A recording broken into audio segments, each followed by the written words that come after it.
Bienvenidos y bienvenidas al primer seminario de la Sociedad Mexicana de Físicos en Medicina del ciclo Primavera-Verano 2021. Esta tarde tenemos el honor de contar con la presencia del doctor Juan José Ortiz Retana, del Instituto Nacional de Neurobiología UNAM Juriquilla, quien nos dará la siguiente ponencia titulada Imagen por resonancia magnética preclínica. Antes de iniciar con el seminario, me gustaría presentar la trayectoria académica y profesional del doctor Ortiz. El doctor Juan José Ortiz es licenciado en Física por la Facultad de Ciencias de la Universidad Nacional Autónoma de México. Realizó sus estudios de maestría en Física Médica igualmente en la UNAM. Obtuvo el grado de doctor en Ciencias Biomédicas en el Instituto de Neurobiología del campus UNAM Juriquilla en Querétaro y fue durante 11 años técnico encargado de la unidad de resonancia magnética del campus UNAM Juriquilla, que tiene 2 equipos de imagen por resonancia magnética de 3 teslas. Actualmente es técnico encargado de la unidad de roedores y otras especies pequeñas perteneciente al Laboratorio Nacional enfocado en imagenología por resonancia magnética. En resumen, el doctor Juan José Ortiz tiene más de 20 años de experiencia trabajando con la técnica de imagen por resonancia magnética y pertenece también al Sistema Nacional de Investigadores Nivel 1. Les recordamos que por respeto al ponente, les pido de favor no tomar fotos ni hacer captura de pantalla. Este seminario, como los anteriores, se encontrará en el canal de YouTube de nuestra sociedad. Le agradecemos de nuevo al doctor Ortiz y le cedo la palabra. Gracias, buenas tardes. Buenas tardes. Pues como ya les mencionaba Jorge, ya llevo un rato trabajando en esta técnica y sin embargo, bueno, sigue teniendo muchas cosas oscuras. Vamos a tratar de abordar el tema un poquito, con los conceptos que hay detrás, lo más general que se pueda. Y pues bueno, como siempre vamos a hacer un pequeño resumen, introducción de lo que es la técnica de resonancia magnética como tal. Y ya después la parte preclínica, por qué existe esta técnica y todo eso. Y bueno, la vamos a ir desglosando en el camino, ¿ok? Muy bien. Los tópicos que se van a tratar, déjenme subir este cuadro. Los tópicos que se van a tratar, básicamente vamos a hablar de spin y resonancia magnética, o sea, dos fenómenos físicos, uno cuántico y el otro físico. Vamos a tratar de escribir un poco el equipo de imagen por resonancia magnética, que es un equipo que tiene sus componentes, por qué más o menos funciona. En el tópico 3 vamos a hacer una conjugación de los tópicos 1 y 2. Vamos a platicar en términos generales de la imagen por resonancia magnética. Los contrastes, cómo logramos tantos contrastes en las imágenes y las principales familias de secuencias. Vamos ya a abordar aquí la parte de imagen por resonancia magnética preclínica, procedimientos para escanear muestras, que es la imagen preclínica, y experimentos en el 7 teslas. De entrada, les mostramos unas imágenes aquí que pertenecen a una rata. Las imágenes estructurales que nos pertenecen a una rata son imágenes de grosor de 40 micras. Ustedes pueden ver más o menos la calidad de detalle que hay ahí. Obviamente esta calidad de imagen la logramos con una muestra ex vivo, porque es un escaneo que dura aproximadamente 14, 16 horas, entonces es una imagen ex vivo, de una muestra ex vivo. Y al lado mostramos una imagen de un topillo, son unos ratoncitos de la pradera, con unas zonas marcadas, que son unos mapas que se hicieron en una especie particular de roedores, de ratones de la pradera, y que se sacaron unos mapas estructurales de ese animal. Lo vamos a ver más adelante. Muy bien. Vamos a empezar un poco con el experimento viejísimo de Stern-Gerlach, que fue más o menos en la década de los 20 del siglo pasado, donde ellos hicieron pasar un haz de plata de átomos neutros a través de un campo magnético variante, como lo vemos aquí. Lo que ellos esperaban al hacer pasar ese haz era ver una mancha como la que vemos, una distribución difusa de los haces de plata, los átomos de plata. Sin embargo, lo que obtuvieron fueron 2 puntos separados entre ellos. Uno ahora sí que en la dirección del campo magnético de más a menos. Bueno, como vemos es un imán de norte a sur, entonces el campo va de norte a sur. Entonces uno de los puntos que es está en la dirección del campo y el otro en la dirección contraria del campo. Entonces este experimento básicamente lo que aterrizó en ese tiempo fue que lo que sucedía en este fenómeno es que los átomos, de estos átomos que utilizaron ellos, presentaban un fenómeno curioso como es distribuirse de 2 maneras diferentes. Uno en la dirección del campo, uno en la dirección contraria del campo. Y esto es lo que llamaron, bueno, entonces esto hizo que la gente pensara, bueno, estos experimentadores dedujeran que había algo allí extra, porque cuando hacían pasar el haz, el átomo neutro se estaba comportando como un pequeño imán, porque estaba teniendo este comportamiento. Entonces, de ahí vienen las propiedades que vienen, que se deducen. Sin embargo, este principio básico y este experimento, lo que hizo fue deducir que hay un momento magnético para los electrones. En esta situación, ellos concluyeron que los electrones portaban una característica intrínseca que se llama momento magnético intrínseco, que ahorita vamos a ver. ¿De acuerdo? Ahora, esta historia, ¿por qué se las cuento? Porque aquí lo único que vieron ellos fue una distribución en los dos puntos extremos de la dirección, con respecto al magneto. Uno se iba a la parte norte, que sería la parte más negativo, hacia abajo, y otro sería la parte sur, que sería positivo, hacia arriba. ¿De acuerdo? Entonces, este experimento, bueno, a pesar de que ellos vieron eso, realmente no estaban viendo una cosa física como tal que se estaba moviendo hacia ese lado, ¿no? Entonces, ¿qué pasa con este experimento? Dice que los átomos tienen una propiedad intrínseca, conocido como momento magnético, porque si no, no tendrían este fenómeno en un campo magnético, que provoca la deflexión. Ellos trabajaron desde el punto de vista clásico y sacaron la fuerza que se necesita para hacerlo deflectar, que está dada por esta ecuación que vemos aquí.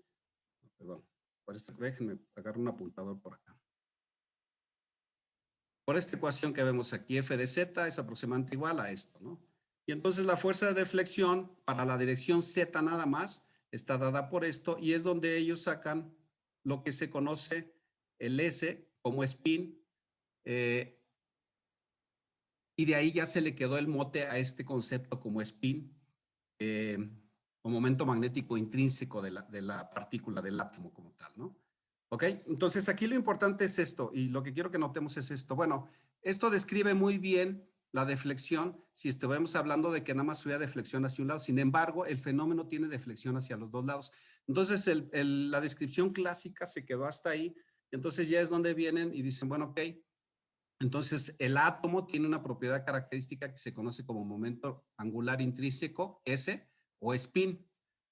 O sea, lo que quiero que noten aquí es el spin, es un mote que, porque se relacionó esto con partículas o con corriente en un lazo circular, entonces por eso viene el mote de spin, porque es algo que está circulando. Sin embargo, aquí no tenemos nada circulando, aquí nada más tenemos dos distribuciones que tienen estas características, ¿ok? Entonces, ¿qué es lo que sucede? Lo que ellos descubren realmente es que, como les decía, f de z, la descripción clásica, realmente no muestra un más menos. En consecuencia, muestra un más, en consecuencia, y como nosotros en el fenómeno estamos viendo un más menos, en consecuencia lo que se representa es que esto está cuantizado, es decir, el fenómeno de los átomos de plata, al hacerlos pasar por un magneto, se cuantizan y solamente van a poder tomar dos propiedades, o hacia arriba, que sería esta, o hacia abajo, que sería esta de acá. ¿Ok?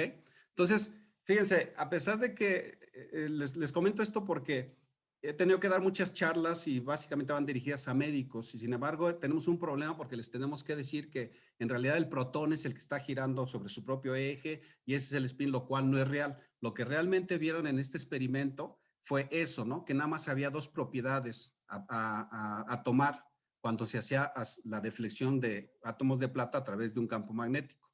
Y entonces, bueno, aquí es donde ellos concluyen, pues, que este fenómeno, o sea, la propiedad de esta partícula, la propiedad intrínseca es el momento angular, está cuantizado y solamente puede tomar un hacia arriba o hacia abajo, como lo representamos aquí, ¿de acuerdo? Es muy importante esta parte. Entonces, los spines arriba se caracterizan en estado menor de energía porque están en la dirección del campo y los spines hacia abajo se caracterizan en estado de menor energía porque están en contra del campo. ¿Ok? Pensemos esto un poquito como si tuviéramos, hagamos de cuenta que tenemos el espacio y en el espacio tenemos la coordenada X y la coordenada Y. Entonces, esas dos coordenadas nos van a dar, nos van a dar las bases para un espacio. Esto sucede exactamente con los espines. La representación de los espines se puede dar a través de esta cosa, de este operador, donde nos está diciendo que con los espines arriba y abajo vamos a poder generar cualquier posible orientación de los espines en el espacio 3D, en el espacio 2D, para este caso por dos espines, donde los coeficientes C1 y C2 son complejos realmente. Y bueno, esto es muy importante. ¿Por qué quiero explicarles esta parte? Porque a final de cuentas no estamos hablando de un protón que está girando como tal, sino de las propiedades del protón o de un electrón o de un neutrón que tiene una propiedad intrínseca que solo se va a orientar en una u otra dirección. ¿Ok? Y entonces con esto podemos generar, con este operador phi, que se llama ket, podemos generar todo el espacio de posibles orientaciones de los espines multiplicados por dos coeficientes complejos. Esto de los complejos, bueno, espero que la mayoría tengamos nuestras nociones. Sabemos que un complejo es una A más IB, ¿verdad? Es muy interesante, les voy a decir por qué. Porque uno en ciertos equipos tiene la posibilidad de ver el preprocesamiento de las imágenes y hay una parte muy curiosa que aparece de repente, imagen real, imagen compleja. Entonces, de ahí precisamente de que los operadores complejos son los que realmente nos describen esto, viene el que tengamos una componente compleja de las imágenes, ¿de acuerdo? Muy bien. Entonces, ¿qué es lo que tenemos aquí como fenómeno? Lo que tenemos como fenómeno es que en el equilibrio térmico, nosotros vamos a tener dentro de un campo magnético, ok. Hasta aquí entonces el fenómeno como tal es que tanto electrones, protones, neutrones, todos van a tener la propiedad de tener un spin, un momento magnético. A veces ese spin se va a anular dependiendo del número de átomos, de partículas que yo tenga en el núcleo, en las órbitas, etcétera, etcétera. Pero a veces ese spin no se anula porque son impares las partículas. Es decir, por ejemplo, y lo más sencillo que es con el que vamos a trabajar, el átomo de hidrógeno. El átomo de hidrógeno sabemos que tiene un protón y un electrón. Entonces yo sé que cada uno de estos tiene un spin. Yo puedo trabajar sobre estas dos partículas sin ningún problema y cada uno, el spin de estos, el spin del protón en particular es un medio. Es un medio hacia arriba y un medio hacia abajo. Ese es el spin como tal. El concepto que quiero que se les quede aquí es que el spin realmente es una orientación que se da debido, es una orientación que se clasifica debido básicamente a un campo magnético que hace esa deflexión para que se den esas posibles orientaciones. ¿De acuerdo? Ok, entonces, ¿qué es lo que sucede? Bueno, yo voy a tener voy a tener voy a contar con un grupo de partículas que tienen este spin. ¿Qué pasa cuando yo, estas partículas, este grupo de partículas las meto a un campo magnético? Bueno, pues en ese campo magnético van a tener orientaciones básicamente hacia arriba y hacia abajo, tal y como sucede con el experimento de Sterling, ¿no? Hacia arriba y hacia abajo. Ahora, esto es en una sola dirección, lo estamos viendo en una sola dirección, pero esto va a suceder en el espacio, pues meto en las tres direcciones si yo tengo variaciones en el campo en las tres direcciones. Entonces, una vez que yo meto mis spines dentro de ese campo, van a tener orientaciones ya preferenciales hacia arriba y hacia abajo en función del campo.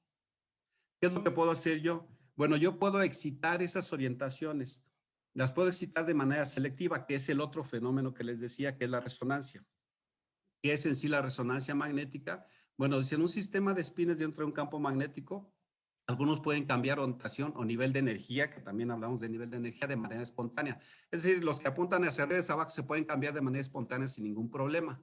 Sin embargo, aplicando una energía igual a la diferencia en los niveles de energía de los dos estados, se induce un cambio de estado o de nivel energético a gran escala. Es decir, por ejemplo, en este primer cuadro nosotros tenemos que estos están en equilibrio térmico, están dentro de un campo, pero están en equilibrio térmico. Si yo aplico energía, la energía de estos dos niveles, energía que sea igual a la diferencia de estos dos niveles, lo que voy a hacer es que estos brinquen de un modo cuántico al otro, es decir, hacia arriba y hacia abajo, brinquen de manera selectiva y en mayor medida. Este fenómeno es lo que se logra aplicando pulsos cortos de radiofrecuencia. Cuando aplico la radiofrecuencia es cuando logro esto. Y la absorción de energía por espines nucleares provoca transiciones de hacia abajo y hacia arriba y viceversa. Este es el fenómeno como tal de resonancia. Es decir, cuando yo hago la resonancia, cuando aplico una energía y hago que estos espines cambien de arriba hacia abajo, de abajo hacia arriba de manera selectiva. Ok, entonces aquí tengo dos fenómenos que ya describí. Uno es el spin. El spin como tal, vamos a resumirlo aquí, es dentro de un campo magnético, el comportamiento de ciertas partículas dentro de un campo magnético por sus propiedades cuánticas. Particularmente vamos a hablar del protón. El protón va a tener un spin que cuando yo lo meto dentro de un campo magnético va a apuntar hacia la dirección del campo magnético o en contra de la dirección del campo magnético. Esos son sus spines. ¿Qué pasa si yo, bueno, tengo muchos, meto muchos? ¿Qué pasa cuando yo los meto ahí? Ya se van a orientar de esa manera y van a estar en equilibrio. Va a haber transiciones, pero van a ser mínimas. ¿Qué pasa si yo quiero excitar ese grupo? Bueno, o hacerlo resonar. Lo que voy a hacer es voy a aplicar radiofrecuencia, pulsos de radiofrecuencia. La radiofrecuencia básicamente es la radiofrecuencia de las ondas de radio. voy a aplicar pulso de radiofrecuencia para excitar grupos grandes y entonces cambiar ese hacia arriba, hacia abajo a mi gusto. Y entonces de eso, cuando yo meto energía con esa radiofrecuencia y dejo de excitar, esa energía me tiene que regresar de alguna manera. Bueno, esa energía cuando empiezan a regresar a su estado base es la que a mí me va a permitir obtener información de este fenómeno. Ok, espero que esta parte que es un poquito ahí medio loca, les quede un poquito claro. Y para mí lo importante, les recalco, no es, quiero que nos quitemos un poquito de la idea de que el spin es porque el protón está girando. Cuánticamente es imposible que eso suceda, porque el protón tendrá que girar más allá de la velocidad de la luz para poder comportarse como una brújula como tal. Entonces, quiero que entendamos que el spin solamente fue porque en este experimento ellos vieron que unos se iban hacia la parte de arriba y otros se iban hacia la parte de abajo, y entonces por eso son sus direcciones. Espero que quede más o menos clara esta parte, es un poquito compleja, pero bueno. Ok, entonces ya tengo un grupo de spines que tienen su propiedad, y particularmente vamos a hablar de un protón, el spin de un protón, es decir, su dirección hacia arriba o hacia abajo es el protón. Entonces ahora lo que me interesa es cómo yo consigo la información de eso. Bueno, yo ya sé que si yo meto este paquete en un campo magnético, voy a poderlos tener con ciertas características especiales. Después de eso, si yo le meto energía excitándolos, después de excitar, esa energía que yo les metí la tengo que recibir de alguna manera y de esa voy a sacar información. Siempre menciono yo en las pláticas que esta técnica es muy parecida a lo que es ultrasonido. ¿En qué sentido? Porque es una técnica de transmisión-reflexión. Es decir, transmito energía y me va a reflejar esa energía, o parte de esa energía es la que va a tener información, que es lo mismo que sucede con el ultrasonido.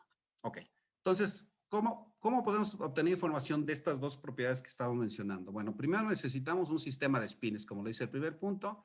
Luego necesitamos un sistema que permita generar dos estados, niveles de energía. El sistema de spins, es decir, un estado arriba y un estado abajo. Esto nos lo va a dar un imán grande, por supuesto, ¿no? Que genere un campo magnético intenso.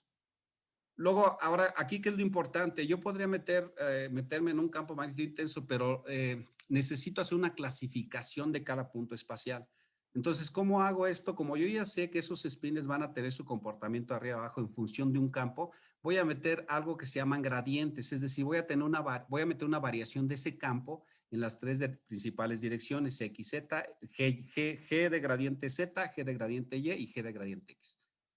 Y luego, ya que tengo este fenómeno hasta aquí, ahora, ¿cómo le hago yo para poder tener una información? Voy a tener que introducirle una energía a ese sistema para hacer brincos de arriba a abajo, a mi antojo y a mi gusto, y esto lo voy a hacer con una radiofrecuencia. Es decir, esta parte, lo que estoy diciendo es, los dos fenómenos físicos que necesito es protones con propiedad de spin, diferente de cero, un imán grandote para poderlos alinear unos arriba y otros hacia abajo, unos gradientes para poder clasificar todos esos hacia arriba, hacia abajo en función del campo, del campo magnético, el B0 más el gradiente, o menos el gradiente dependiendo, y después de eso excitar con una radiofrecuencia. En estos pasos yo ya puedo obtener información. El punto 1, bueno, no son puntos, ¿verdad? El tema 1, el 2 y el 4 ya se tenían desde mediados del siglo, más o menos de los 40 del siglo pasado, porque en esa fecha más o menos Bloch, Pauling y Purcell hacían algo que se conoce como espectroscopía, y eso se puede hacer con un sistema de spines, con un equipo de un campo magnético intenso y con radiofrecuencia. El concepto de gradientes es el que nació en los 70, que es el que permitió poder fabricar y crear imanes gigantes, bueno, imanes para uso clínico. Entonces, recalco, punto 1, punto 2 y punto 4 se tenían desde mediados del siglo pasado, la década de los 40 del siglo pasado, y el punto 5 más o menos su nacimiento fue a finales de los 60, principios de los 70. ¿Ok? Ahí les va. Entonces, ¿de dónde sacamos el sistema de spines? Bueno, nosotros sabemos que el cuerpo humano está compuesto básicamente un 60% de agua. La gran ventaja del agua, y de hecho es un regalo de la naturaleza, por eso funciona la resonancia, la gran ventaja del agua es que tiene muchos protones de hidrógeno. Sabemos que tiene 2 hidrógenos por cada protón, por cada átomo de agua, por un oxígeno. Y entonces, ¿esto qué nos da? Me está dando muchos protones. Cada hidrógeno solo tiene un protón y un electrón. Muchos protones, y cada uno de esos protones se va a comportar con su spin cuando yo lo meto dentro de un campo magnético con ciertas características. ¿Ok? Entonces, ¿de dónde voy a sacar los protones para los espines? Del agua del cuerpo humano. ¿Esto qué quiere decir? Que yo en mi equipo de resonancia magnética no puedo meter, escanear algo que no tenga agua, porque no voy a tener información de hidrógenos. Ahora, si tiene otros hidrógenos, podría obtener información de esos hidrógenos si calibro perfectamente mi equipo. Pero todos los equipos clínicos están calibrados principalmente para protones de hidrógeno. Se pueden hacer de otros metabolitos como carbono 13, fósforo que no recuerdo, 15 o 16, 17, etcétera, etcétera. Pero los equipos clínicos están calibrados para los protones de hidrógeno. Entonces ya tengo ahí mis espines. Mis espines de alguna manera están de manera aleatoria y están ahí de manera natural sin problema. ¿Cuándo yo voy a poder jugar con ellos? Cuando los meta dentro de un campo magnético. Aquí está cómo genero mi campo magnético. ¿Qué sería mi campo magnético? Este es un imán. Este que vemos a la izquierda es un imán que estoy señalando, donde realmente es un cilindro con un hueco en el centro y dentro de este cilindro yo voy a contener una resistencia, vamos a pensarla como si fuera un solenoide básicamente. Y esa resistencia, aquí vemos el dibujito, esa resistencia es a la que yo le voy a inyectar corriente en un momento dado. ¿Qué característica debe tener esa resistencia? Déjenme ver por qué. ¿Ok? Aquí está el imán principal, el que me va a generar mi campo principal está dentro de este tinaco y es todo esto. Obviamente, ahorita toco los otros temas, obviamente va a contener algunas otras cosas que mencionaré en su momento, ¿ok? Muy bien. ¿Qué es realmente ese imán? Bueno, realmente ese imán es un solenoide, como lo vemos aquí, donde lo que hago es lo sumerjo en helio líquido. El helio líquido está del orden de 4 grados Kelvin. ¿Qué le da el helio líquido? El helio líquido le va a dar la propiedad de ser superconductor. Y como lo muestra esta imagen, lo que hago es que cuando lo tengo en helio líquido, la impedancia de la resistencia la mando a cero. Y entonces, ¿qué logro con esto? Bueno, lo que logro es que cuando me dan mi equipo, me meten helio y luego me meten corriente a ese equipo, le están generando una corriente a ese solenoide y esa corriente me va a generar un campo magnético cuyas líneas van a ir de atrás hacia adelante y van a pasar por este hueco que se conoce como BOR. Y entonces esa corriente se va a mantener todo el tiempo ahí, siempre y cuando yo tenga mi resistencia en helio líquido. Esto es lo que me va a generar mi campo magnético en equipos para uso clínico y para uso de investigación. ¿De acuerdo? Hay electroimanes que no tienen que estar en helio líquido porque en su momento cuando los van a utilizar prenden el campo y lo apagan, pero bueno, son cosas diferentes. Pero este es el principio físico, el principio electrónico de un imán grande. Muy bien. Luego tenemos la bobina de gradientes, que si se dan cuenta ya no está dentro del tinaco grande, ya está fuera del tinaco. Bueno, déjenme aquí les toco varios puntos del tinaco. El tinaco grande va a estar con su resistencia principal. ¿Dónde está? Superconductor, aquí lo representamos como gris. Va a estar inmerso en helio líquido. Y va a tener el helio líquido. Y va a tener algo muy importante. Aquí tenemos un aislante térmico. Y este azul, es decir, dos cilindros concéntricos, el externo y el más interno, va a ser un aislante térmico. Básicamente es una capa de vacío. ¿Por qué? Porque si yo tuviera el helio líquido en un tinaco y haría contacto directo con el medio, condensaría. Les repito, estamos hablando de temperaturas de 4 grados Kelvin.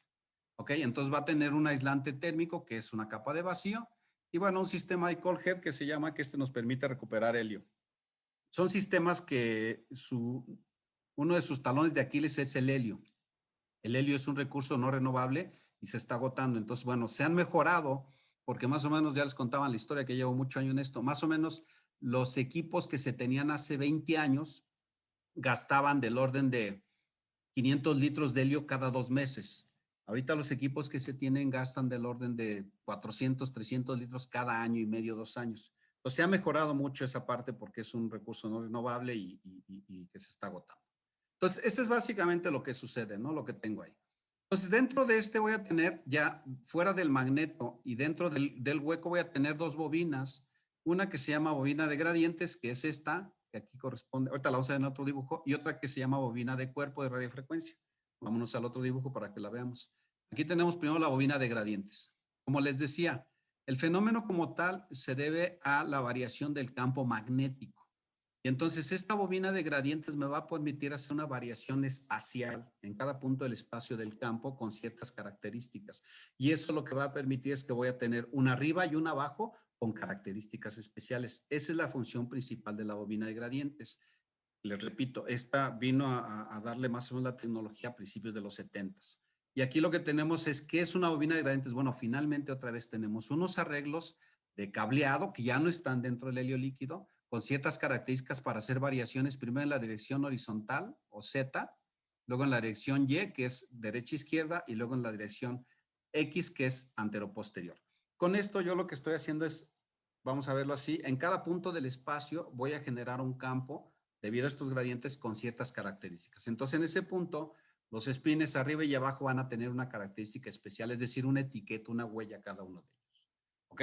Esta bobina de gradientes, como les digo, está aquí, aquí la vemos. Déjenme ver. Aquí está, y aquí sería el arreglo más o menos de esta.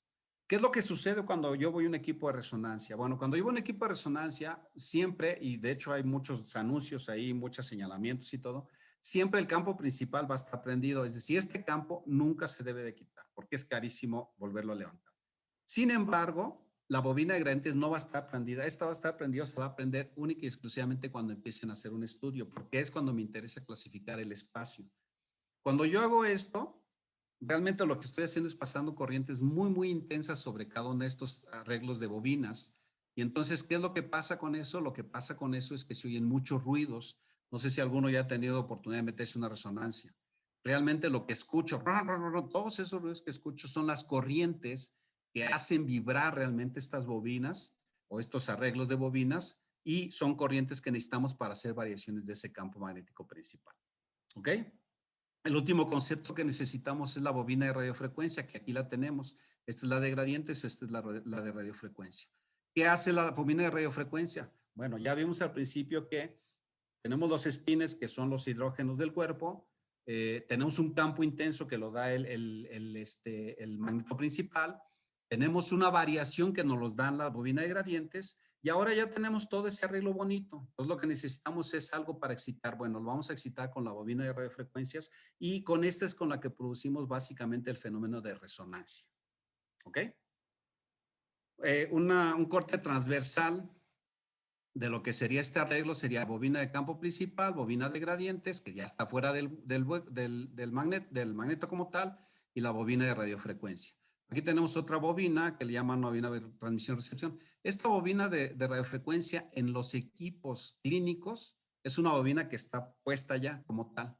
Y en resonancia magnética vamos a tener dos tipos de bobinas. ¿Por qué bobinas? ¿Por qué antenas? Porque estamos hablando de que estos spines, cuando los hago cambiar de dirección,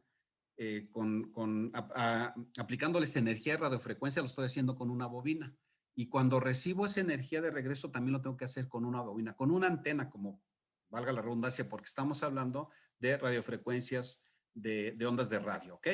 Entonces, en resonancia vamos a tener dos tipos de bobina, básicamente. Una bobina que se conoce como transmisión-recepción, que la bobina de cuerpo que tienen los equipos es transmisión-recepción. Este tipo de bobina particular que tenemos aquí en la cabeza del paciente es también transmisión-recepción, y otras bobinas que son nada más de recepción. Cuando nada más utilizamos bobinas de recepción, lo que hacemos es que con la bobina de cuerpo estamos transmitiendo la radiofrecuencia, y con la de recepción estamos recibiendo la radiofrecuencia. Cuando usamos bobinas de transmisión-recepción, con esas transmitimos y con esas mismas recibimos. Es la única diferencia que hay entre esos dos tipos de bobina. Ok, esto sería un diagrama de una secuencia básica spin-eco. ¿Qué es lo que yo hago? Bueno, mi spin aquí lo represento como flechitas. Mi spin está básicamente en la dirección del campo BZ. Básicamente estamos hablando de un solo spin, de una partícula cargada, un protón. Y entonces cuando yo le aplico un pulso de radiofrecuencia de 180, lo desvío nada más, perdón, de 90 grados, lo desvío nada más 90 grados. Es decir, lo bajo al plano XY. Entonces, en ese plano XY, va a seguir dando vueltas, va a estar dando vueltas, como lo indica esta flecha, va a estar dando vueltas. ¿Por qué? Porque está dentro del campo magnético principal. ¿Ok? Cuando yo quito mi pulso, cuando yo aplico un pulso, ya quité empieza a desfasarse, empieza a separarse los spines, y antes de que se termine de separar, como en este fenómeno, yo aplico un pulso de 180 grados y los volteo como tortillas. los volteo hacia el otro lado, entonces en vez de seguir separando se empiezan a juntar y entonces voy a tener este fenómeno, primero se van a terminar juntando otra vez y luego se empiezan a separar. Todo este movimiento que hacen de irse separando, irse juntando, etcétera, etcétera, es, es una cantidad de información que nos llega en una antena que es la antena de recepción. En este caso puede ser pura antena de recepción o puede ser pura antena de transmisión-recepción. Entonces con esta antena yo puedo captar esa información porque la energía que le inyecté después de quitar mi pulso, empieza a regresarme parte de esa energía y es la que, con la que voy a poder reproducir la imagen. ¿Ok? Esto sería como que un arreglo básico de las secuencias. Aquí tenemos un arreglo de varios pulsos de radiofrecuencia, uno de 90 grados. Esto es lo que se conoce como spin echo, la secuencia spin echo. Y aquí tengo varios pulsos después del tiempo de eco que recibo. Tengo varios pulsos de 180 grados, de tal suerte que voy captando señal en todos esos procesos. Y todo esto me va a dar información, todo esto lo puedo utilizar para poder reconstruir información. Entonces, fíjense, aquí lo interesante es esto. La cantidad de parámetros que tenemos es vasta, es bastante. De tal suerte que yo puedo desviar, aquí por ejemplo, en este ejemplo les puse una desviación a más de 90 grados. Puedo desviar solamente 10 grados mis spins, puedo desviar los 15 grados. Eso es lo que se conoce como flip angle. Puedo desviarlos la cantidad de grados que se me antoje. Puedo dejar que nada más empiecen a regresar unos y sacar información de ese. Puedo dejar que regrese todo el paquete, etcétera, etcétera. Todos estos parámetros de cuánto dejo que regresen, cuántos desvío, cuántos ángulos los desvío, son parámetros muy importantes que en la clínica nos permiten, bueno, y en la técnica como tal nos permiten obtener diferentes niveles de grises. ¿Ok? Muy bien. Entonces, aquí vamos a resumir un poquito qué hacen los gradientes. ¿Qué pasaría si no tuviera gradientes? ¿Qué es lo que se hacía en la década de los 40? Bueno, aquí yo tengo 4 cortes en el sujeto. Si yo no tuviera gradientes, el campo en esta región sería el mismo y entonces aquí yo no podría diferenciar tejido de este corte con respecto a este, con respecto a este y con respecto a este.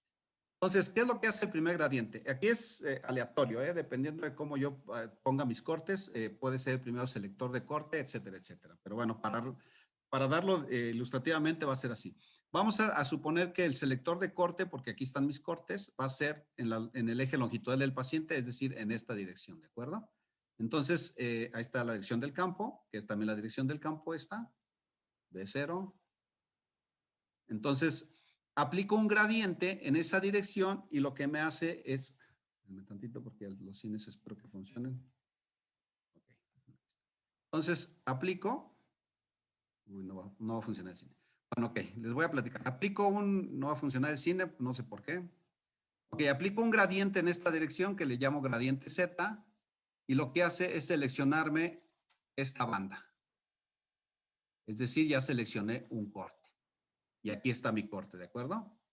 Ahora que ya seleccioné mi corte, entonces voy a aplicar un gradiente en GY y también voy a cambiar las propiedades en esta dirección y entonces ya seleccioné en la dirección GY que sería en esta dirección y ahora aplico un gradiente en GZ porque ninguno de mis cines va a querer correr aquí.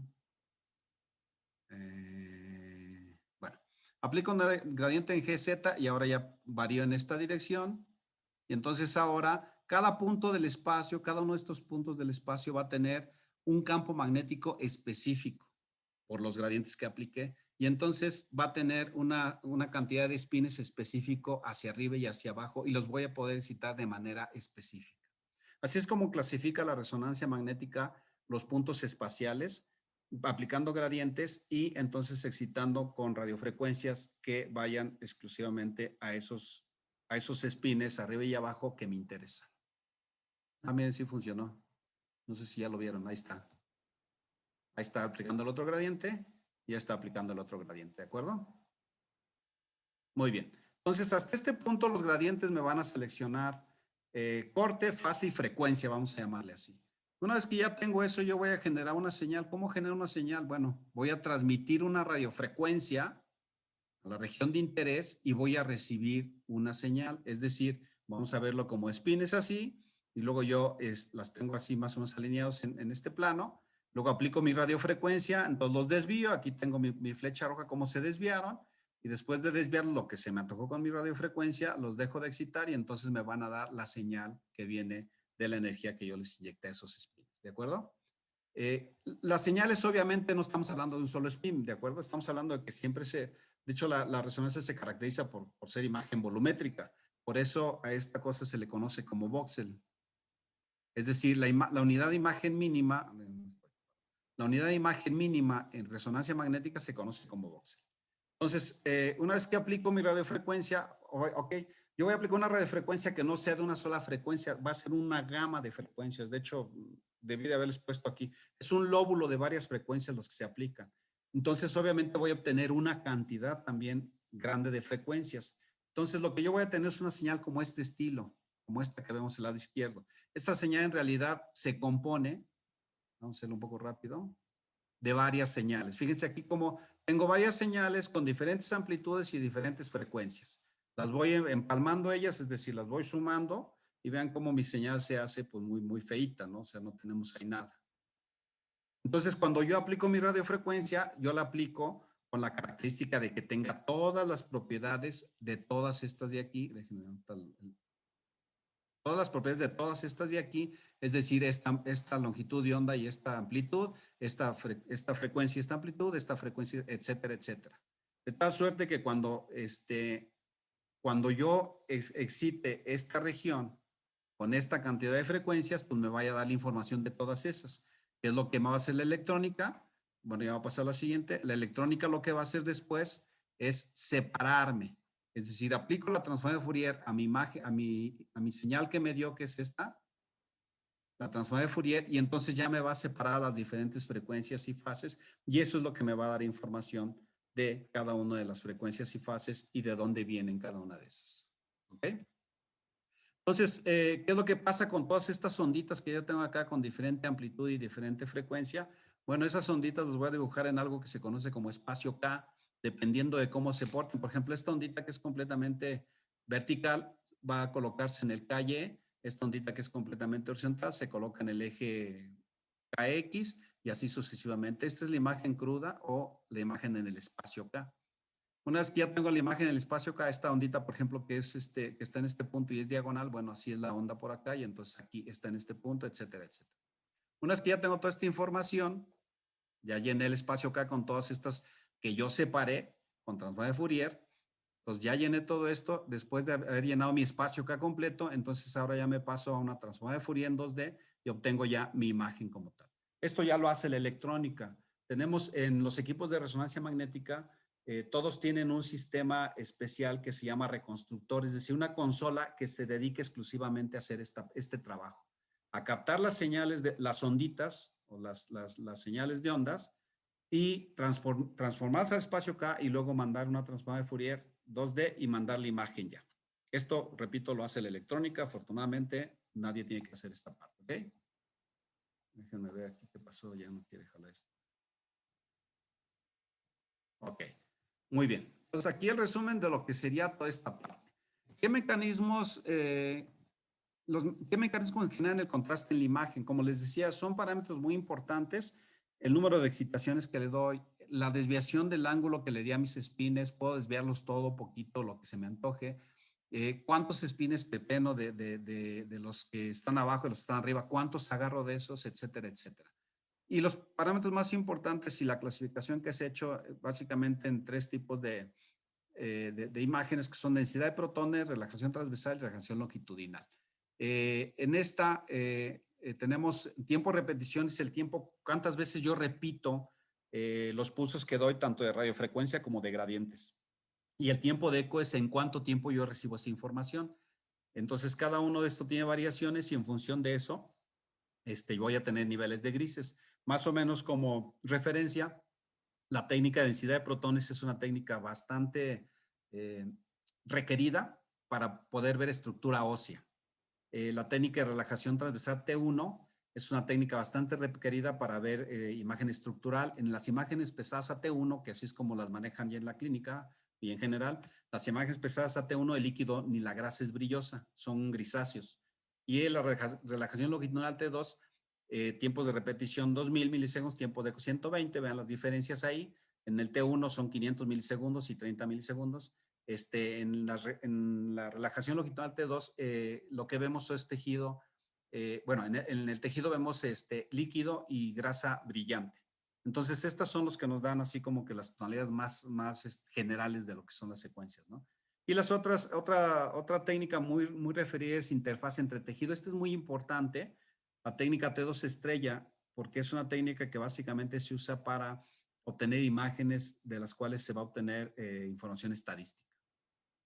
¿Ok?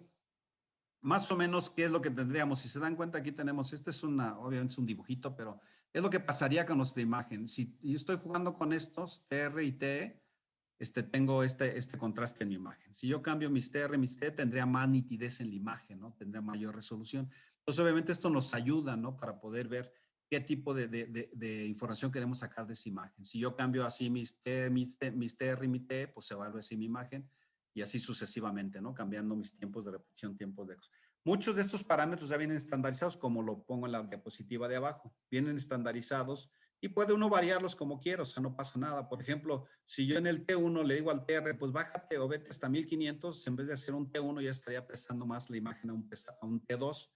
O si le digo, vete, pues, y me acercaría también dejando el T igual, me acercaría más a una densidad de protones o cosas por el estilo. Esto lo que nos dice es que las imágenes de resonancia, todas tienen ponderación, densidad de protones, relajación T1 y T2, simplemente que una de estas va a estar más por arriba que las otras y es la que nos va a dar la resolución en la imagen que requerimos. Ok, las familias de los pulsos de radiofrecuencia, básicamente hay dos familias en términos generales, una que se llama spin-echo y otra eco de gradientes. La gran diferencia, el spin-echo ya vimos cómo era la secuencia spin-echo, aplicaba un pulso de 90 grados y uno de 180 grados. La gran diferencia con eco de gradientes es que eco de gradientes básicamente aplica desviación del ángulo, no pulso de radiofrecuencia, sino aplica también una radiofrecuencia, pero con gradientes.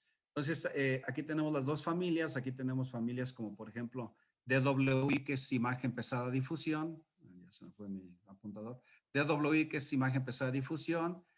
Fase spin echo. Es imágenes para angioresonancia. Contraste de fase. Time of flight, que es imagen para angios también. Eco de gradientes, etcétera, etcétera. Entonces, aquí están todas las imágenes, todas las familias que se tienen. Ok, esto es lo que corresponde básicamente a la técnica como tal de resonancia, ¿ok? Entonces, ¿cómo enfocamos nosotros o para qué utilizamos la resonancia en preclínica de una manera? Voy a tomar la definición casi de Sancico, que es un cuate que ha trabajado mucho con animales, y dice que, bueno, es un método para evaluar integridad biológica, estructural y funcional de manera no invasiva. ¿A qué se refiere de manera no invasiva? Bueno, quiere decir que no sacrifico al animal, ni lo tengo ahí pues, abierto de la panza ni nada, ¿no? Esto nos permite obtener información, imágenes o estadística. Es decir, podemos obtener imágenes estructurales o imágenes estadísticas y otra técnica también que es la espectroscopía, imágenes de concentraciones milimolares de ciertos metabolitos, tanto en estado sano de la muestra, es decir, en estado de buena salud, así como en el seguimiento de alguna patología de la misma. Con estas técnicas, esta técnica de resonancia como medicina nuclear, como tomografía, etcétera, etcétera, todas tienen equipos petit, por decirlo de alguna manera, que sirven para hacer imagen preclínica, es decir, en especies pequeñas o hasta en animales, ¿no? Cualesquiera. Ok, ¿cuál es la característica importante? Bueno, vamos viendo al otro lado. ¿Qué ventajas tiene esta técnica? Bueno, una de las ventajas muy importantes es que las muestras son fáciles de albergar y manutención, es decir, las ratas en promedio pues cuestan del orden de 200 pesos, ¿no? O sea, no es muy caro tener 10 ratas para hacer un experimento. Comúnmente son de bajo costo cada muestra, las muestras, como les decía, son de bajo costo. Se pueden hacer estudios longitudinales en tiempos muy cortos, la vida media de una rata pues, son 3 meses, 3 meses más o menos, entonces se puede encontrar una rata, decirle, bueno, ok, yo le di a esta rata un fármaco y quiero ver si a la vejez lo mantiene, entonces a los 3 meses yo puedo estudiar el mismo animal y ver que realmente está manteniendo eso, qué sé yo, ¿no? Estudio la evolución de alguna patología también es muy rápido y estudio la evolución de la respuesta a algún tratamiento de manera natural. Algunos radiofármacos, por ejemplo, que se utilizan en medicina nuclear, pues son experimentados a veces en ratas, ¿no? Con equipos petit de medicina nuclear. Algunas desventajas, bueno, espacio para muestrar es pequeño, es decir, ahorita vamos a ver el equipo. La mayoría de los equipos preclínicos tienen un hueco muy pequeño. Yo tuve oportunidad de ver un equipo de 21 Teslas en la Universidad de Florida y el hueco no pasaba de 18 centímetros de diámetro. es poco probable hacer muestreos en vigilia. Es un poco difícil, o sea, aquí no tenemos la ventaja de que cuando hacemos, por ejemplo, una resonancia en un humano, pues le dicen, se tiene que estar quieto y bla, bla, bla. Y yo, ahora sí que el talón de Aquiles de la resonancia es el movimiento, ¿no? Si un paciente se mueve cuando yo estoy escaneando, pues ya no sirve de nada el estudio. Entonces, el talón de Aquiles, pues aquí es un poco probable, tenéis que entrenar tus muestras para hacerlos en vigilia. Tienes que aprender a negociar entre anestésico versus respuestas funcionales para el caso de funcionales. Sabemos que las respuestas funcionales, bueno, no sabemos, las respuestas funcionales son de mejor calidad, obviamente, cuando el sujeto está en vigilia. Pero bueno, aquí pues tenemos que negociar y son protocolos que se han estado implementando y trabajando para negociar cuánto anestésico le pongo, cuánto de esto, cuánto de aquello, para tratar de tener una respuesta funcional coherente, ¿no? Y implementaciones, algunas implementaciones resultan costosas, ¿no? Implementar cosas ya en resonancia, pues es costoso porque estamos hablando de que tenemos que meter, por ejemplo, un alambre, no se puede meter un alambre como tal para meter corriente. Tiene que ser una fibra óptica con ciertas características, etcétera, etcétera, ¿ok? Entonces, bueno, las grandes ventajas, pues obviamente las ventajas son mucho más y se obtiene mucha mayor información que las desventajas. Entonces, pues hay que estarle sorteando y es parte del trabajo de uno que llegue, por ejemplo, alguien ahí y sugiera, oye, quiero hacer un experimento de tal cosa en un topo, ¿no? Ah, pues lo hacemos, ¿no? Pero necesitamos esto y esto. Entonces hay que estar experimentando con los anestésicos, cuánta dosis de esto, cuánta dosis de aquello, bla, bla, para poder mantener las cosas funcionales en su punto, ¿no? Ok, este es un equipo, de hecho, este es nuestro equipo, es un Bruker Biospin. Este es un equipo para especies pequeñas. Nosotros vemos el hueco es de 16 centímetros, pero si se dan cuenta es el hueco externo porque dentro de este hueco está este otro cilindro que tenemos aquí. Este cilindro de adentro realmente es mi bobina de gradientes, relativamente está fijo, y dentro de este hay otro cilindro que no se alcanza a ver, pues está con las flechas azules, es este cilindro blanco, que para este caso particular sería mi bobina, le podemos decir bobina de radiofrecuencia de cuerpo. Es una bobina de 70 milímetros, y entonces, bueno, con esta comúnmente yo, cuando uso otra bobina de recepción nada más, uso esta para transmitir radiofrecuencia. Entonces, bueno, si se dan cuenta el hueco, pues es muy pequeño, y esto obviamente, pues metemos especies desde ratas para abajo, todo lo que se les ocurra, ¿no? ¿Ok? Mismo principio, la diferencia de este equipo con el otro que les mencionaba es que este equipo también tiene su capa de vacío, sin embargo, este tiene dos camisas, tiene una camisa de helio y tiene una camisa de nitrógeno. El nitrógeno está aproximadamente a 180 grados bajo cero, entonces el que hace un poquito también la parte de aislante hacia afuera y la camisa de dentro es nitrógeno, de helio. Este equipo realmente es de 7 teslas, es de 7.06 teslas. El dato es por qué a veces no son exactamente 7 teslas. Bueno, es más importante obtener la radiofrecuencia a la que se excita, que serían 300 megahertz, que obtener el teslaje tan fijo como se quisiera, ¿no? Los equipos clínicos son de 3 teslas. Bueno, de hecho ya hay en Estados Unidos ya trabajan con equipos de 7 teslas, pero bueno, es a nivel mundial, los países del primer mundo. En toda Latinoamérica solamente equipos de 3 teslas para abajo para hacer clínica. Un dato importante es el teslaje, bueno, es la intensidad del campo magnético, ¿no? Que trabajamos. Detrás de todo esto, como en todos los equipos clínicos para medicina y no clínicos, detrás de todo esto, pues hay muchas cosas, ¿no? Que si la homogeneidad del campo, que si esto, que si aquello, que si bla, que si más allá, que si por qué tiene que estar en un lugar cerrado y cosas por el estilo. Bueno, pues son cosas que se tienen que cuidar para evitar, para lograr que las imágenes nos salgan de calidad. Entonces, este es nuestro equipo para especies pequeñas. Nosotros contamos, como les decía, con 4 bobinas. Esta que es nuestra bobina, yo le llamo de cuerpo, es una bobina de transmisión-recepción y es bobina de 70 milímetros, es decir, de largo tiene 7 centímetros nada más. Luego tengo otra bobina que también es transmisión-recepción, que es más chiquita. Aquí pues entran muy bien la cabeza de las ratas, hasta ratas mayores, bueno, adultas. Tenemos una bobina de recepción nada más. Esta bobina, si se dan cuenta, se casa más o menos aquí. Bueno, la voy a rayar. Esta parte de aquí realmente es la parte de la bobina. Tiene 2x2, es decir, es de 4 canales. 1, 2, 3, 4. 4 canales. Es una bobina de recepción, exclusivamente recepción. Y entonces cuando uso esta, siempre la tengo que usar con esta, para que transmita con esta y con esta reciba la radiofrecuencia.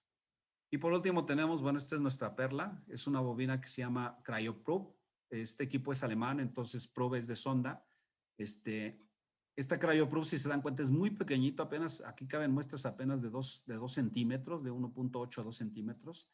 Y aquí hemos escaneado muchas muestras y han salido muchas cosas muy interesantes. Esta bobina, igual que estas dos de acá, también es de transmisión-recepción. ¿Ok? Entonces, ¿cómo yo trabajo? Obviamente tengo que trabajar con muestras con hidrógeno, ¿verdad? No puedo trabajar con muestras que no tengan hidrógeno. Entonces, ¿cómo trabajamos? Bueno, primero tenemos que hacer una inducción de la muestra, es decir, ¿a qué me refiero? Hay que anestesiarla. Esto es un topo de la pradera, es lo que les decía, son unos ratones de campo. De hecho, un proyecto de estos, en este animalillo, se hizo muy interesante porque estos tienen una característica de ser monógamos, no que si se casan con una hembra, les sean fiel, ¿no? Se refiere monógamos a que cuidan el hábitat, cuidan la casa y cuidan a la cría. A eso se refiere con monógamos. Entonces, bueno, el proceso es inducir la muestra. Se dan cuenta, aquí tengo mangueras como de autolavado. Lo que hago es llegar anestésico, comúnmente manejamos isoflorano. Para esta ratita que es muy pequeña, es del orden de 10, 12 centímetros de largo, la podemos inducir aproximadamente con el 3% de isoflorano, 2 a 3% de isoflorano, es muy poco y se duerme muy rápido. Estos animalitos son muy curiosos porque cuando se están anestesiando se ponen como si estuvieran loquitos. Entonces lo inducimos en una caja, tenemos varias cajas dependiendo de la muestra, si es chica o si es grande. Lo inducimos en una caja, pues aquí tenemos el sistema de inducción que básicamente es un vaporizador. Nosotros ponemos el isoflorano en esta parte de aquí, el isoflorano líquido. Mi sistema está conectado a dos sistemas periféricos, uno es de aire y el otro es de oxígeno, entonces pues tengo dos flujómetros, uno para aire y otro para oxígeno. Tengo aquí dos botones, uno es para inducción, es decir, tengo una manguerita que sale y va a dar justamente a esta negra de aquí, que es para inducción, y tengo otro que es resonancia, que es otra manguerita que sale, la paso por arriba y va a dar hasta la parte del resonador de tal manera que cuando yo esté escaneando la muestra siempre esté con isoflorano para estar anestesiada.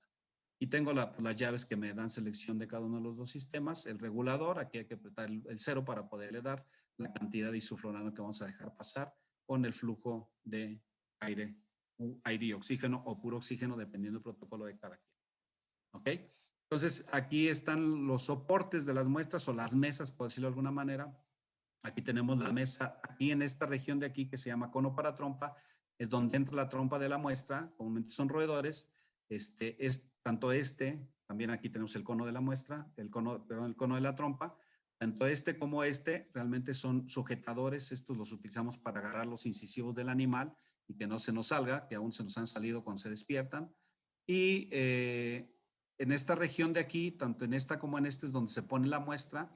Además, si se dan cuenta, aquí tengo como un ducto, aquí tengo un flujo de agua caliente continua, de tal suerte que la muestra siempre esté a temperatura, porque siempre el anestesiar a alguien, pues baja la temperatura, entonces hay que mantener esa temperatura.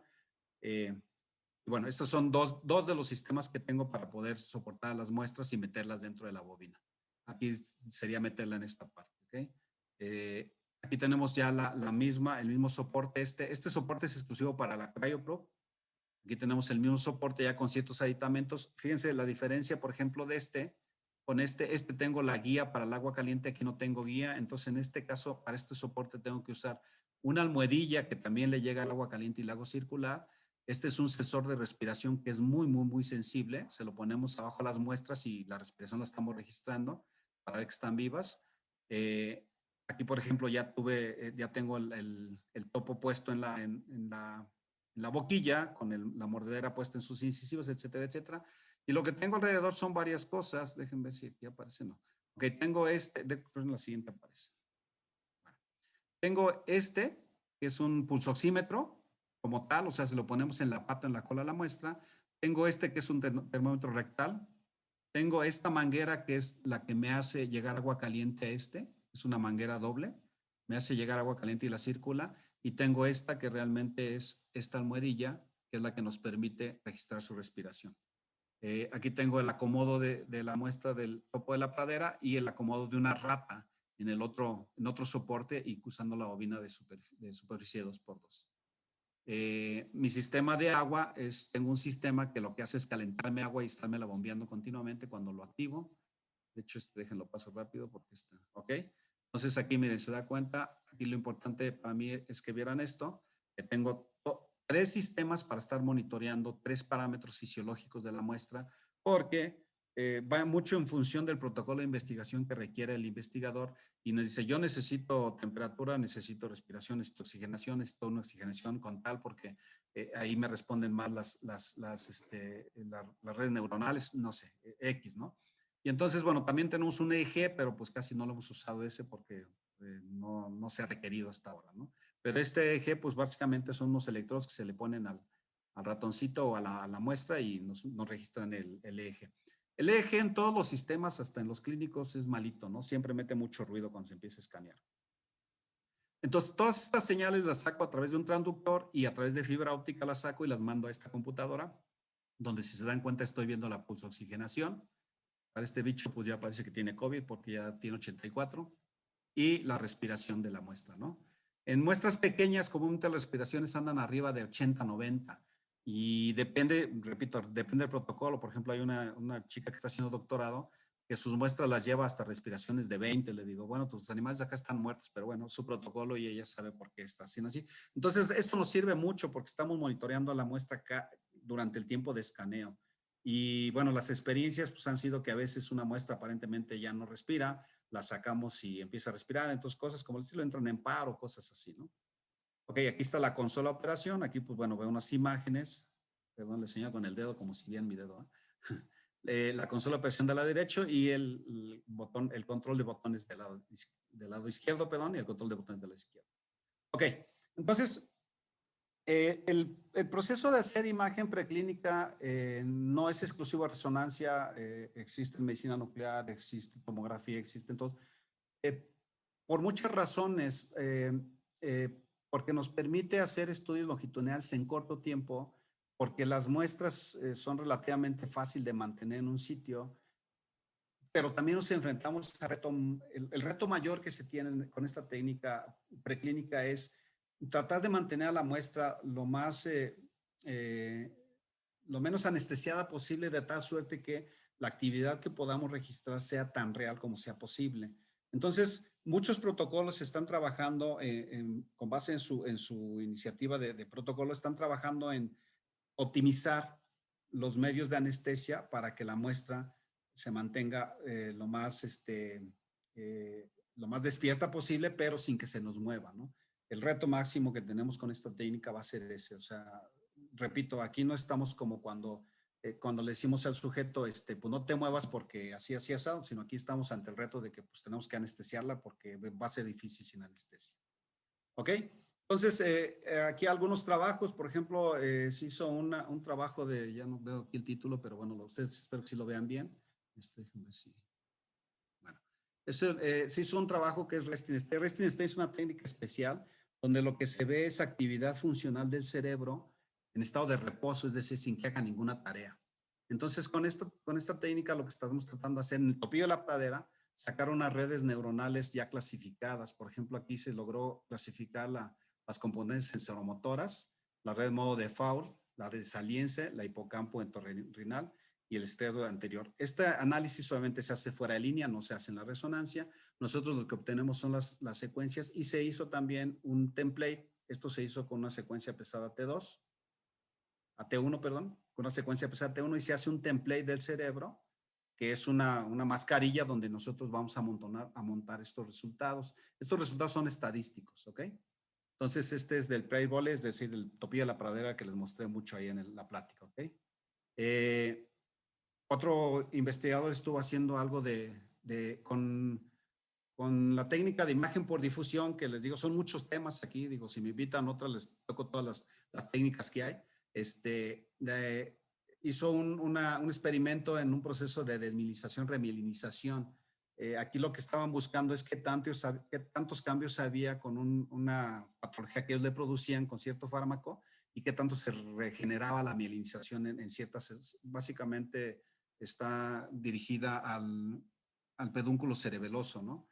Que es una región de por acá. Entonces aquí, por ejemplo, esta técnica que se llama anisotropía fraccional nos da un valor cuantitativo de cuánto, va de 0 a 1. 1 tenemos una difusión tipo esfera y perdón, 1 tenemos una difusión tipo elipsoide y 0 tenemos una difusión tipo esfera. Pues con eso uno puede evaluar qué tanto se... ¿Por qué podemos ver esto? Porque en la sustancia blanca, es decir, en los axones, la difusión debe ser casi de tipo elipsoidal, porque tienen mielina, porque son tubulares, etcétera, etcétera. Si yo pierdo mielina, esa difusión va a variar y se va a hacer más esférica que elipsoidal, y entonces ahí podemos detectar alguna patología, que es con lo que se usó para la técnica, que es lo que se usó para, bueno, que es lo que hicieron en este trabajo utilizando imagen por difusión. Y este es uno de los últimos trabajos, muy interesante porque el chico llegó hace como 2 años. A lo mejor no lo alcanzan a ver, pero aquí tenemos un ajolote. Este es un ajolote. Espero que la mayoría lo conozcan. Es una especie endémica de Xochimilco. Un día llegó este chico y me dice, oye, escaneamos un ajolote. Y yo, bueno, le dije, bueno, duérmelo y yo lo escaneo. Entonces, pues sí, lo duerme él con algún líquido. Entonces llegó y empezó a escanearlo. Inicialmente el proyecto iba ya porque esta especie, no sé si sepan, pero esta especie tiene la característica de regenerar estructuras, ¿no? Hasta estructuras cerebrales se ha visto que regenera. Entonces, inicialmente ellos querían estudiar esto, pero bueno, en el camino lo que hemos logrado hasta ahorita es, y bueno, ya se propuso en el proyecto, es hacer un atlas digital. Y entonces aquí vemos a la derecha ya las diferentes estructuras del cerebro clasificadas. Y de alguna manera, bueno, pues recién lo acaban de aceptar y pues ya está por salir. Muy bien. Entonces, esto es lo que es la imagen preclínica en resonancia, es decir, los retos son hacer imagen con características y para poder implementar protocolos que a futuro se puedan escalar a la clínica o a humanos. Muchos de aquí nada más les presenté 3 trabajos, ya se llevan como 7, 8 trabajos de ahí muy interesantes, que la idea es a futuro poderlos escalar a la clínica y poderlos aplicar en humanos. Ok, este equipo, como les decía, tiene el campo magnético principal siempre prendido, entonces hay un proceso que se llama quench, que nunca deben de hacerlo, única y exclusivamente si hay una vida en riesgo, se hace este proceso, pero aquí les quiero presentar este video porque es muy interesante. Bueno, espero que se vean. Creo que no, se va a ver. A ver. Bueno, aquí él va a provocar un quench, que es el botón más resguardado en la resonancia, es apretarlo. Y ustedes ahorita van a ver, lo que está saliendo y lo que se oye es el helio. Cuando yo hago eso, caliento mi resistencia además y entonces evaporo más helio. Y entonces se evapora y empieza a salir el helio. Se desequilibra mi sistema y entonces mi resistencia pierde la corriente y pues se me va el campo. Este proceso es delicado. El helio también es peligroso porque puede desplazar el oxígeno rápidamente y puede asfixiarse la gente si se queda ahí encerrada con él. Entonces es un proceso, le repito, que solo única y exclusivamente se hace cuando alguien está en riesgo porque entre el magneto y esta persona hay algún metal o algo así. ¿Ok? Ahí están las referencias. El grupo que trabaja en la URRA, pues es básicamente el responsable del doctor Luis Concha. Los colaboradores pues son el doctor Sadat Cauter, Irán Munguía, Wendy Portillo, Eduardo Garza, Abraham Cisneros. Hay un par que no los olvidé, sino que ya no han ido muy seguidos, entonces no los apunté. Y bueno, yo soy el técnico responsable y bueno, pues gracias y pues así que las preguntas. Muchas gracias, doctor. Si gustan escribir las preguntas que tenga el auditorio, perdón, en el chat, con gusto podemos leer algunas de ellas. Tenemos todavía unos pocos minutos para leer preguntas. Aquí hay una, se me fue. De Lisbeth Ayala. Perdón. De Lisbeth Ayala. ¿Qué factores se modifican al pasar de resonancia magnética clínica a preclínica en cuestión de la resolución espacial, considerando que para los animales requiere mayor resolución? Sí, de hecho, hablando de resolución, estamos hablando de que en la preclínica necesitamos, bueno, estamos hablando de micras, ¿no? Abajo de 500 micras. Y en la clínica, pues lo más que se ha logrado con 3 teslas de buena calidad es de 700 micras, o sea, 0.7 centímetros. Muchas de las cosas Sí, la resolución sí se sacrifica en ese sentido, pero bueno, estamos hablando también de masas pues bien diferentes, ¿no? O sea, yo creo que una cabeza humana comparada con una cabeza de rata, estamos hablando como de unas 10,000 veces o algo así el tamaño. Ahora, el carácter primordial de la preclínica es básicamente ese, ¿no? Armar protocolos y ver si eso se pueden, o más bien la tendencia es interpolarlos o extrapolarlos más bien a la clínica, ¿no? Es decir, por ejemplo, yo armo un protocolo de un sujeto como este, ¿no? El comportamiento monógamo, que de alguna manera, o alguien que tiene alguna patología específica, ¿no? En una rata, que le produzca una patología. De alguna manera, armar ese protocolo me permitiría extrapolarlo a pacientes pediátricos recién nacidos, porque esos pacientes van a tener unas condiciones similares, van a tener que ser anestesiados, etcétera, etcétera. Entonces, podría extrapolarlo a pacientes pediátricos y poner parámetros muy similares a los que hice y aterricé y ponerlos en un estudio pediátrico, ¿no? O, por ejemplo, podría ponerse en un estudio para un paciente con Parkinson, por ejemplo, para reducir el movimiento, pues necesito meterle anestesia, entonces también poder extrapolarlo ahí. Entonces, algunas cosas, la idea es optimizarlas y llevarlas, extrapolarlas a la clínica de esa manera, no en sí la resolución como tal, sino el protocolo básicamente. Perfecto, muchas gracias. Y de Margarita López, perdón, ¿cuál es la resolución espacial a la que se puede llegar en el escáner de 7 teslas para una difusión? Estamos hablando todavía gruesa, estamos hablando como de 300, 400 micras más o menos, de buena calidad 400 micras. Ok, gracias. Una pregunta de Olinka Galván en cuanto a la digitalización. ¿Qué es lo común? ¿Qué efecto tiene sobre el tiempo de escaneo? Ninguno. La mayoría de los equipos reconstruyen en tiempo real porque, como les decía, conforme va captando información la electrónica, básicamente el reconstructor va haciendo reconstrucción. Muy pocos archivos tardan en reconstruirse, pero es porque el volumen de imágenes es bastante grande. Pero no tiene así repercusión. O sea, vamos, yo estoy haciendo un estudio y, por ejemplo, si mandé un estructural, acaba y a los 5 segundos ya tengo la imagen. El difusión me tarda a lo mejor unos 15 segundos más y funcionales porque son volúmenes de imágenes. O sea, es mucha información. Pero no, o sea, yo podría decirles que ninguna, ¿no? Casi es en tiempo real. Ok. Otra pregunta de César Rodríguez. Hola, tengo entendido que hace tiempo habrían realizado imágenes de resonancia magnética con perros bajo condicionamiento, sin anestesia. ¿Cuál fue su experiencia? Sí, de hecho es un grupo del doctor Concha el que hizo eso. Bastante buena, ¿eh? Lograron entrenar los perros y se quedaban quietecitos. Después diseñaron una especie como de marco estereotáxico, pero los primeros lograron entrenarlos y lograron obtener imágenes porque les comento el tiempo más o menos de escaneo allá para un estructural es en promedio de 4 minutos. Bueno, casi en todo va, pero allá 4 minutos. Entonces sí lograron entrenar los perros suficiente para que se quedaran quietos 4 minutos. Les repito, al final afinaron mucho el protocolo de tal suerte que hicieron un marco estereotáxico y los perros quedaban más quietos.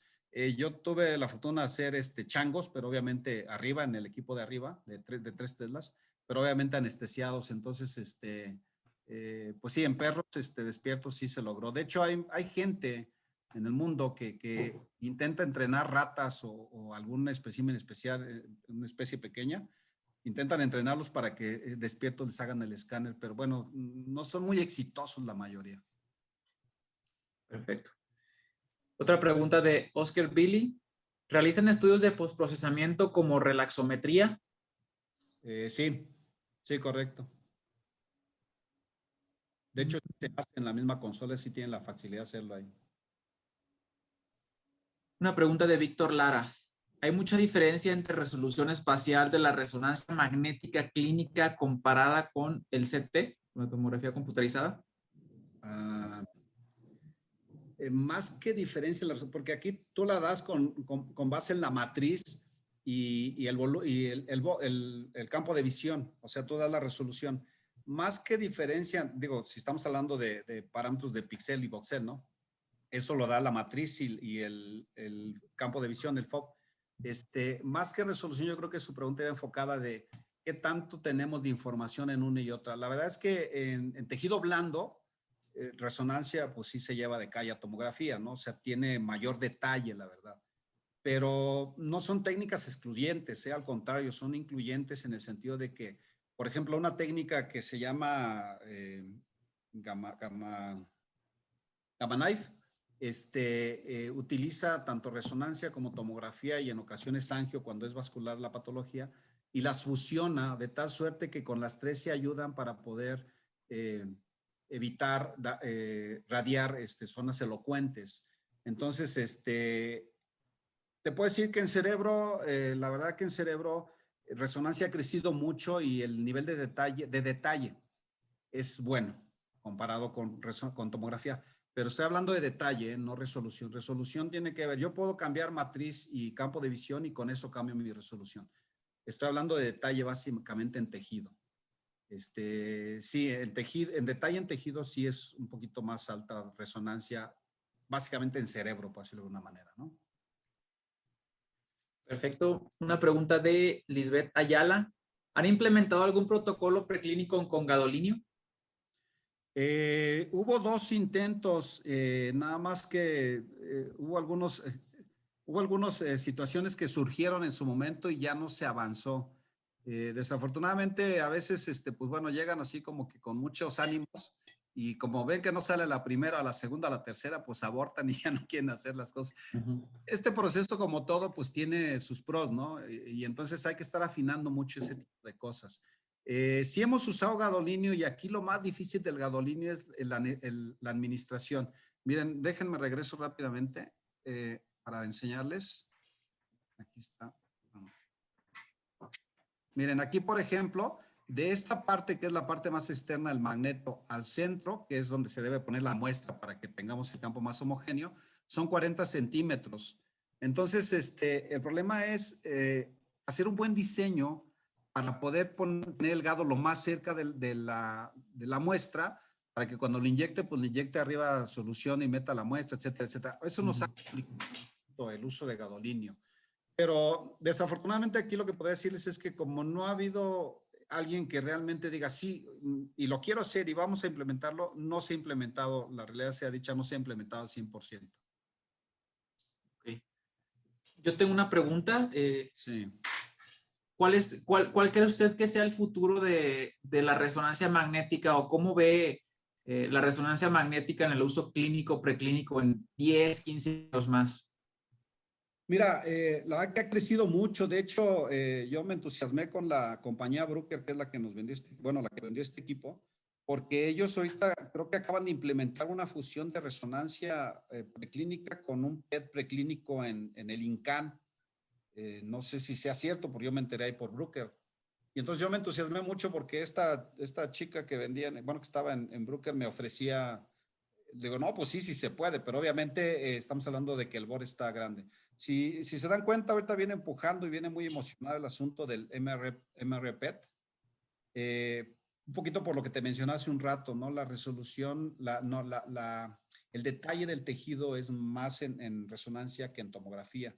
Entonces, bueno, a que el PET se te jala muy bien y tiene lo que se tiene que tener, sí viene empujando el MRPET y yo creo que pues va a evolucionar mucho, y se utiliza mucho. Les digo, yo tuve la oportunidad de estar en la Universidad de Florida y tenían estos amigos en la universidad, ahí en la universidad, en un lugar chiquito, tienen como, bueno, no como, tenían 5 magnetos, 2 como uno de 21 Teslas, que obviamente lo tienen más resguardado que yo creo que la Reserva Federal de Estados Unidos, y 4 verticales, tenían 3 verticales. Entonces, yo creo que tiene mucho futuro y yo creo que hay que implementar algunas cosillas para poder explotarla más. Okay. ¿Se refiere al PET MRI como en un solo equipo, así como si fuera un PET-CT? Sí, ya los hay. De hecho, ya hasta donde yo tengo entendido en México ya llegó uno. Ok. Y aquí en estos equipos Comenta. clínicos como bueno, no porque el BOR está chico, pero en los equipos preclínicos se adapta nada más la cámara PET a lo que es ya la resonancia. Ok. Okay. Y por último, ya para terminar el seminario, ¿qué tan costoso es un resonador para investigación? Por ejemplo, este de 7.6 Teslas. Ay, Mira, te mentiría, pero yo creo que andan del orden de 7 millones de dólares o 6 millones de dólares, una cosa así. Pero, por ejemplo, te Es puedo, algo. por ejemplo, los clínicos andan del orden, ahorita los clínicos han abaratado un poquito, andan del orden de 2 millones de dólares. Yo creo que este anda como unos 3, 4 millones de dólares, una cosa así. Ese que está usando en su laboratorio para pequeños roedores. Sí, más o menos, 4 millones de dólares. Como les digo, es un equipo que es un poquito, ¿cómo les podría decir? Arcaico. ¿En qué sentido? Este no tiene recuperador de helio, no tiene cabeza fría. Entonces, en consecuencia, gasto mucho helio. De hecho, este se traga aproximadamente 100 litros de helio cada 2, 3 meses. Uh-huh. Y los clínicos ya se están tragando como 300 litros cada año y medio, 2 años. Sí es algo entonces. Sí, es caro, de hecho, sí. Muy bien. Pues Tenemos aún dos preguntas de Margarita López, Ramiro. A ver, Margarita, ay, no las encuentro. A ver, si quieres las leo. ¿Puedes ayudar? Creo que estoy hasta abajo. Se me perdieron. No, no te preocupes, aquí las tengo. ¿Cuál es la resolución espacial a la que se puede llegar en el escáner de 7 Teslas para una difusión? Sí, le comentaba que 400 micras, de 2 a 400 micras más o menos, 200 a 400 micras. Y de la misma Margarita ¿y cuántas direcciones de difusión se pueden muestrear en el de 7 Teslas? ¿Y cuánto es el tiempo de adquisición aproximado? Pues no depende tanto de las direcciones. La difusión tiene muchos otros parámetros que son los que te van a decir el tiempo.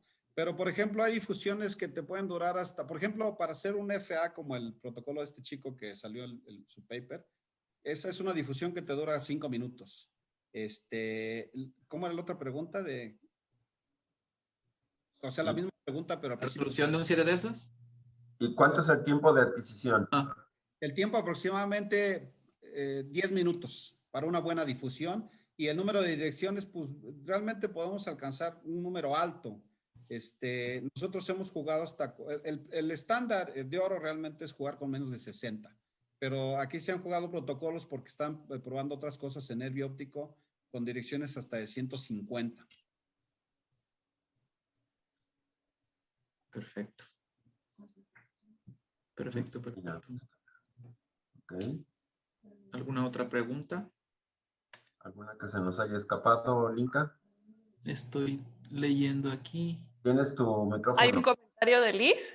Ella pone, en el INCAN tienen un PET SPECT CT para animales pequeños. Originalmente era de la marca Alvira, pero fue comprada por Bruker. Es eso. Entonces va a ser PET-CT más bien. No. Esta chica me engañó entonces. Me dijo que era MRI-CT. Pero bueno, tiene sentido el que en un futuro vayan, sí, claro. ya estén fusionando o haciendo un equipo híbrido MRI PET. Pues, no, MRI PET ya hay. Al menos en el área de radioterapia en clínica, pues las imágenes de resonancia magnética casi ya es un pan de cada día. Sí, por supuesto. O sea, MRI PET ya hay clínicos. O sea, te digo, en México hasta donde sé ya hay 2 instalados. Sí, nos dice Víctor Lara que está en el CT Scanner del Sur, allá en San Ángel, en Ciudad de México. Para que veas. Ok. Cierto, CT Scanner. Yo pensé que era un lugar de ese CT Scanner del Sur, pensé que era un lugar en Estados Unidos, algo, no había escuchado ese. No, es un laboratorio. Sí, medio anglosajón. Sí. Creo que todavía tenemos... Este mes inauguran un PET MRI clínico, creo que es el que comenta Víctor. Y hay una previa, Oscar Billy. Dice, ¿cuál es el parámetro estándar de investigación preclínica? Parámetro estándar de investigación preclínica. No entendí muy bien, pero a ver si contesta esto su pregunta. La idea de hacer investigación preclínica, como les decía, es acortar los tiempos de establecimiento de un protocolo, hacerlos principalmente en un laboratorio natural. ¿A qué me refiero con esto? Es que la muestra está en vivo y todos los parámetros fisiológicos están funcionando casi al 100%. Entonces, por ejemplo, si quiero hacer un estudio renal o quiero ver algo renal, los riñones están funcionando normalmente porque están trabajando, etcétera, etcétera. Entonces, son laboratorios en vivo y la técnica es poco invasiva, de tal suerte que podemos hacer muchos protocolos de investigación ahora sí que en laboratorios en vivo, ¿no? De alguna manera. Entonces yo manejaría eso como parámetro estándar. ¿Por qué hacer preclínica? Porque se hace en laboratorios en vivo y las características fisiológicas están así en casa.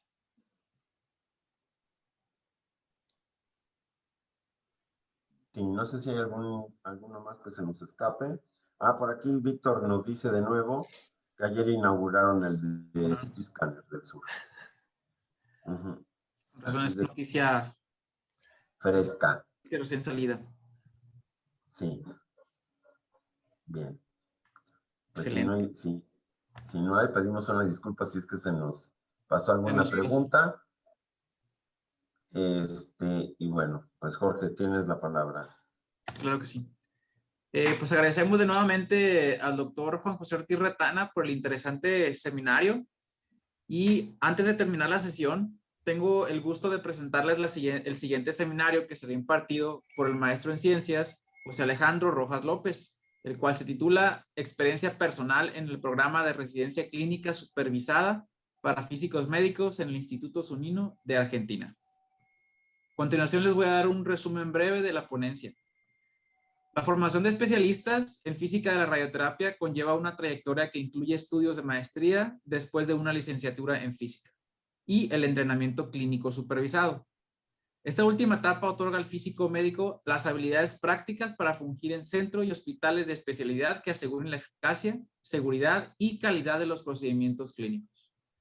El Instituto Zunino, Fundación Marie Curie en la ciudad de Córdoba, Argentina, cuenta con tecnología y técnicas avanzadas para los tratamientos oncológicos. Se dispone de 3 aceleradores lineales, Novalis TX, TrueBeam STX y sistemas de planificación Eclipse, iPlan, Elements y Centra. El instituto destaca por su completo programa de formación clínica supervisada. Dentro de la formación de residencia clínica, los físicos desarrollan temas de investigación que son presentados en congresos nacionales e internacionales. En el seminario presentará su experiencia personal como residente en física médica de la radioterapia del Instituto Zunino. Esperamos contar con su valiosa presencia y por parte de la Comisión de Seminarios y la Mesa Directiva de la Sociedad Mexicana de Físicos en Medicina, agradecemos al doctor Ortiz Retana y a todos por su tiempo y participación el día de hoy. Muy buenas noches y hasta la próxima. Gracias. Muchas gracias, doctor. Gracias. Y a todo el auditorio por su presencia. Gracias. Y nos vemos en la próxima sesión. Sí, claro, gracias. Gracias. Gracias. Buenas noches. Gracias a todos. Sí, que estén muy bien. Saludos. Gracias. Gracias a todos. Don José.